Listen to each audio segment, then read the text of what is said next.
Terima kasih Anda masih bersama di Link Room Direct, dan untuk Anda yang sudah merasa tertarik dengan jenis investasi emas, mungkin masih bingung dengan langkah awal apa yang harus dilakukan untuk memulai. Nah, di segmen ini kita akan membahas tentang cara memulai investasi emas bersama Pak Daru Wibisono dari Monex Investindo. Baik, tadi Anda sempat mengatakan bahwa tentunya karakter dari para investor harus disesuaikan dengan jenis-jenis investasi. Ada emas batangan atau LM, kemudian sertifikat emas, dan juga bursa berjangka berbasis komoditas emas. Nah, karakternya seperti apa? Untuk investor yang mungkin agak takut dengan risk atau resiko yang terlalu tinggi, lebih baik memilih yang mana nih? Ya. Bagi pemula ya, kalau untuk memulai investasi, khususnya pertama pelajari dulu ya investasi itu apa ya. Terus baru kenali juga tingkat resikonya. Memang tidak dipungkiri bahwa emas fisik memiliki tingkat resiko yang minim ya. Karena orang pedesaan pun juga bisa memiliki investasi emas. Tidak sekolah pun juga bisa berinvestasi emas fisik. Ya kan? Bahkan ibu rumah tangga juga bisa melakukan investasi emas dengan perhiasan. Nah, memang kalau di bursa berjangka ini harus sedikit ada kemauan untuk belajar sesuatu ya, belajar mengenal lebih dalam investasi berjangka ini. Kalau mereka ingin juga mendapatkan keuntungan yang lebih tinggi, karena sistemnya adalah high risk, high return. Resikonya tinggi, tapi bisa mendapatkan keuntungan yang tinggi juga. Artinya kalau dicoba diurutkan antara return dan juga risk, yang paling besar adalah bursa berjangka, yang paling kecil adalah emas fisik atau batangan. Betul, ya. Oke, untuk emas fisik atau batangan, bagaimana cara memulai investasinya?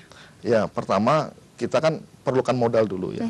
Terus lakukan, kalau ini kan secara fisik berarti kita harus mengenal perbedaan emas seberapa karatnya kan. 22 karat, 23, 24 sampai logam mulia. Itu yang paling utama. Kemudian kita untuk memiliki emas itu kita harus tahu tempat di mana kita membeli. Ya, biasanya kan kalau tidak di pasar ya di toko-toko perhiasan, atau kalau lebih bebas lagi yang emas batangan kita ke perusahaan-perusahaan yang menyediakan. Ya, seperti kalau di Indonesia kan salah satunya ya Antam ini ya, perusahaan Antam ini yang memiliki cadangan emas terbesar ya, batangan ya, logam mulia maupun emas batangan lainnya. Kalau dengan jenis-jenis yang lain seperti sertifikat emas, nah bagaimana mendapatkannya? Karena mungkin beberapa investor belum paham atau belum mengerti mengenai sertifikat emas ini. Ya, perusahaan-perusahaan penyelenggara sertifikat ini juga sebenarnya banyak ya. Cuman mereka tidak mengeluarkan dalam volume besar ya. Karena permintaannya memang masih kecil dibanding emas batangan maupun emas perhiasan ya.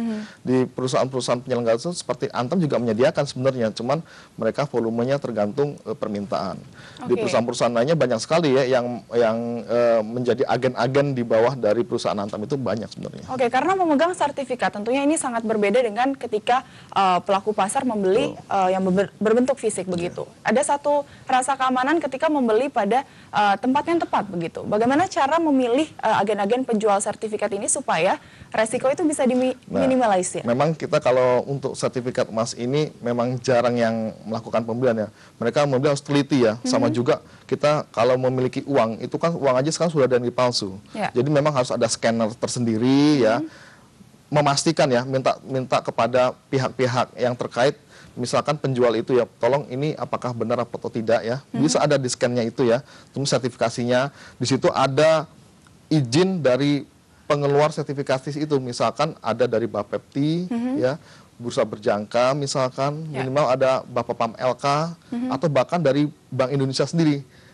Harus ada tertera tulisan izin dari perusahaan-perusahaan yang menerbitkan itu. Artinya harus make sure bahwa itu adalah sertifikat yang asli dan juga legal begitu. Tapi dalam bentuk penyimpanan ini jauh lebih mudah dibandingkan dengan emas fisik. Ya, kalau dibilang mudah ya memang karena kertas ya bentuknya bisa dilipat ya kan dalam itu. Cuman kan kalau namanya sertifikat emas juga itu kan barang berharga ya. Biasanya kita juga harus memiliki safe deposit box juga gitu loh. Nah, itu biaya lagi ya kan untuk asuransinya juga ya. Dan yang terakhir mengenai bursa berjangka, bagaimana cara memulai investasinya? Kalau tadi Anda katakan ada beberapa ilmu yang memang perlu dipelajari lebih lagi untuk bisa bermain di bursa berjangka, apa yang perlu disiapkan? Kalau kita sudah tahu tempat tujuan berinvestasi kita ya, kita sudah tahu itu aman. Kemudian untuk melakukan ini kita mulai dengan bekali diri kita dengan pengetahuan. Ya. Kita bisa belajar terus, bisa membaca dari berbagai media ya, media cetak, media elektronik seperti internet itu sudah banyak memberikan asuhan-asuhan atau memberikan pembinaan dan bimbingan-bimbingan untuk melakukan mulai trading dengan cara yang baik, yang dan benar. Di perusahaan bursa berjangka sebenarnya sudah diberikan fasilitas, ada namanya divisi edukasi. Jadi itu nasabah atau klien kapanpun bisa bertanya, minta pelajaran dari mereka gitu loh. Dan di bursa berjangka itu kalau kita melakukan investasi itu kita langsung didampingi oleh namanya advisor ya, advisor. Kita jadi tidak ditinggal sendirian, kita diberikan penyuluhan, diberikan cara-cara belajarnya ya, terus kemudian diberikan edukasi yang memadai ya sesuai dengan keperluan. Kemudian sebelum memulai juga kita diberikan namanya demo account gitu. Jadi bisa mencoba terlebih dahulu ya. Betul, account yang virtual ya, yang tidak benar gitu, yang apa namanya, yang virtual lah gitu. Oke, artinya ini juga bisa disesuaikan dengan profil resiko Anda untuk memilih jenis-jenis investasi emas ya. Baik, kita akan lanjutkan lagi di segmen terakhir nanti. Ya pemirsa, kami akan segera kembali dengan pembahasan mengenai investasi emas setelah jeda berikut ini.